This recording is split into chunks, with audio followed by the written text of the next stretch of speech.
just got finished sparring Jaron Ennis. No. I got finished throwing punches at Jaron. Okay, Ennis. He wasn't throwing anything back. Yeah. Now, the defense in the pocket, what does it remind you of, man? You can't describe. I can't compare him to anybody. He's something that is he's so unique. You know, you can compare him to his brothers to an extent, but he's a combination of everything. Just his intuition. You could throw a bunch of punches at someone, you could see them kind of, their eyes open up, they're a little uncomfortable. You could be within, right here, mid-range or close range.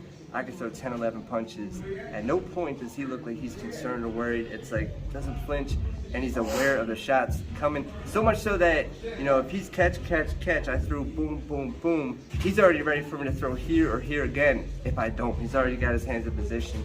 Not only that, he's able to catch the uppercut. It's something that he's a defensive magician in there. He's just, I tend to talk about him in such high range, only because I've seen him. I've seen him in the ring. I've seen him sparring. I've seen just him go 12 rounds and just make it look effortlessly.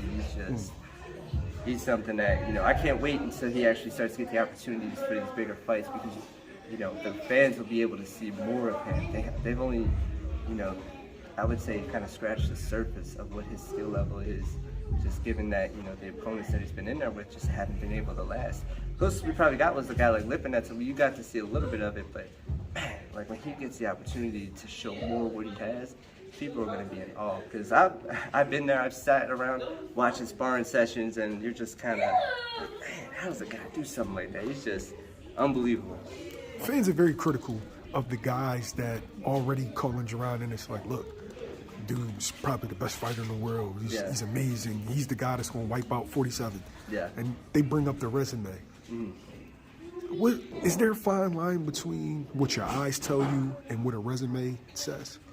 Yeah, you gotta know the difference, because for instance, you could be looking for a fight.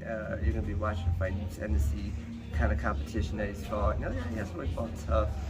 But that could be sometimes, and not saying that Jaron hasn't fought tough, because I think that he's consistently stepped up in every bout that he's been in. But sometimes you see a guy and you look at their resume, then you see him fight, and you could be like, oh wow, they're actually better than what their resume is. Or they're actually maybe a little bit worse than what their resume is. But we've been able to see him on Showtime. We've been able to see his last 4 or 5 fights on Showtime. See you guys. All right, later. All right, Carter. See you, Bo. I think that the resume doesn't even, at this point, when you dominate top level guys that are ranked in the top 10, this isn't like you're picking up the guy from the local club fighter. These are top professionals, very, very good fighter.